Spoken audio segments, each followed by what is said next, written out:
Alright, so first up, just to kind of give you an idea of what I'm talking about, we have New Zealand over here, and I am from Michigan, right in the Great Lakes. Anybody remember the world's largest freshwater lake by surface area? Lake Superior. Lake Superior, that's right. Lake Superior is one of the Great Lakes. So again, here is Michigan, the state in which I am from. And looking at it closer, here's just kind of a topographic map of Michigan. And I grew up in Grand Rapids, down here, but went to school at university right up there on the lake. And that was a 7-hour drive for me to get back and forth from school. And that's basically getting on a highway and going like 130 Ks, just straight driving. So just that distance in Michigan took me 7 hours to drive. So that kind of gives you a perspective of how big the country is in general. I've taken a few trips out west before, my friends in it. It's like a 30-hour drive straight if you want to get out towards California or Washington. Lots of space. So again, here's just a satellite image of the Great Lakes. Now these Great Lakes all together, they're about the same surface area as New Zealand is altogether, the land. So these lakes, the area, the square kilometers of these lakes is about the same as New Zealand. They're huge. And all of the water of these 4 lakes can actually fit into Lake Superior. So it's a lot deeper than the other lakes. All of the water from those lakes can fit in. So here's a picture of a park nearby where I lived. You can kind of just see how clear the water is and whatnot. This is really clear, pristine, fresh water in a lot of the lakes. So here's kind of another little feature. Maybe you remember a little from weathering and erosion. Probably those trees are kind of helping hold the soil together, but at one point it must have been kind of a hard layer. And now the wave action continues to tear apart this bottom, and eventually that little piece will tumble over. But we have, it's almost like an ocean living on the Great Lake. It's a huge, huge lake. So another cool thing about Michigan and where I'm from is we get the seasons, and you can kind of see the leaves starting to change here, but the leaves, it's just gorgeous up in northern Michigan. They start to fade to kind of like yellow and orange and red. At some points, you walk through the woods and the whole top of the canopy is just completely red. It's wild. So a little about the wildlife. This was actually a cougar that was taken. They got a picture of it on a trail cam. Yes, there are such things. So this was on a trail cam in Marquette County. But we also have bear and moose. There was once a moose that got its antlers stuck in our university laundry room. Busted in through the window and got its antlers stuck. So we do have quite a bit of wildlife. Camping and whatnot, you get used to using bear poles and stuff to put up your food. It's not quite like camping here. You don't have much to worry about. So this was another picture of the town Marquette, where I went to university. So you can kind of just see it's a little, pretty small town. There's only 20,000 people there and 10,000 students. So it's a pretty happening little place. This is kind of looking back up the street I was just showing you. But again, kind of just a small downtown. And maybe notice that big piece up there. And we had looked at a picture of one of those before, and they're the big ore docks that we have. So there's 2 of them in Marquette. This one isn't used anymore. This is actually kind of the backyard of where I was living, and you can get out and walk around on here and whatnot. But these chutes basically drop down and drop the iron ore pellets that are mined onto the big freighters to be sent around the world. So here you can kind of see how massive these things actually are. So here's a freighter that comes in, and the train carts will bring the iron ore pellets from the mine, bring them out along the long ore ducts, and the chutes can drop down and dump all of that out into the boats.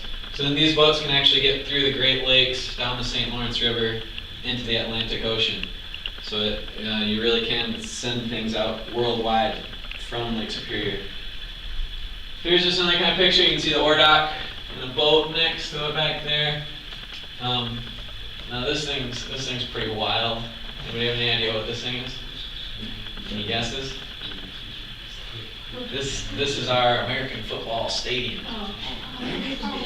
So it's cold and snowy. So you can see part of our campus is right along the lake. Nice beaches and whatnot. But, so this is the Superior Dome. You can kind of see inside, it's our stadium more or less. But the dome is actually made out of wood. And that makes this dome the world's largest wooden dome. So another good fact, the world's largest wooden dome is found in Marquette, Michigan. Not American football. Not for the school. So the most commonly, the biggest sport in Marquette for us, at least up north, is ice hockey. Now this is in a different rink compared to that we don't play in the Superior Dome, but everyone kind of cares mostly for hockey and ice hockey. So we watch ice hockey when we go out to the pubs and whatnot, and this is kind of the most watched and followed sport at our university. It's a small school, but we have one of the best teams. We play Division I ice hockey, so it just has the biggest student following, I think. Other sports around the area, there's a lot of rock climbing and mountain biking, and we scuba dive and all sorts of good stuff. But also you need to see that we have northern lights up in northern Michigan. So here's a mountain biker with some northern lights going on. And so we get some really beautiful nights sometimes with these crazy colors coming in. And I don't know if you've talked much about that. Just so you kind of know what the aurora borealis are. You get solar flares and solar wind coming from the sun. And we have a magnetosphere. Who knows about the magnetosphere? Magnetosphere? Haven't talked about that yet? Anyway, the magnetosphere helps kind of deflect and shield the solar wind from getting to Earth. But it kind of creeps in around the poles and whatnot. So when it interacts with nitrogen and oxygen and whatnot in the atmosphere, photons are eventually released from excited particles. And that's kind of what gives off the light. So it's all kind of advanced stuff, but around the North and South Pole, you get to see the aurora borealis. So that's kind of what's going on. The solar wind comes in, excites particles, and photons or light is actually given off. Now again, there is surfing also on Great Lakes. These lakes are huge. You can see that there's snow in the background, because in the winter we get the biggest waves on Lake Superior. And that's usually just because you can kind of see, so Marquette is here, and up along the northern border there is Canada. But the biggest lake distance on Marquette is going up to Canada. So waves are generated, or to tell how big a wave can get, it's going to be the wind speed, how fast the wind is blowing, how long it's blowing, the time, but also how far of a distance has it had to build up energy. So the biggest fetch, or the biggest distance across the lake, is going up to Canada. So when we get those northern storms coming in, that's when the waves can get the biggest, and that's when people like to surf. So we get lots of snow. Our summers are warm, a little bit hotter than it gets here, but our winters get really cold. Our school closes when it's negative 40 Celsius, so it gets very cold on some days. But this is kind of a common scene you might find out in the woods after a snowstorm. Here's just one of the bigger waterfalls. We can see how all this cool ice and snow. So it's just a pretty Arctic place. Here's another cool little thing that we do every winter. We have there's dog races that come through. So one of the stops is in Marquette. So they actually close off the main streets and the sled dogs take off through the town. So we fill up all they might have already been filled and covered up with snow, but if not, we bring snow in, close down the roads, and there's a night where we send off all the dog races. So that's pretty cool. And just one last thing is, you can kind of see, so we have 30 and 60 degree latitude markers here. And New Zealand's about halfway. Maybe 42 degrees and 46 degrees latitude. And that's really about the same kind of latitude as I am up north. Yet why do I get so much snow and y'all don't have much snow, at least around here? It doesn't really snow, do you? Does anybody know more about that?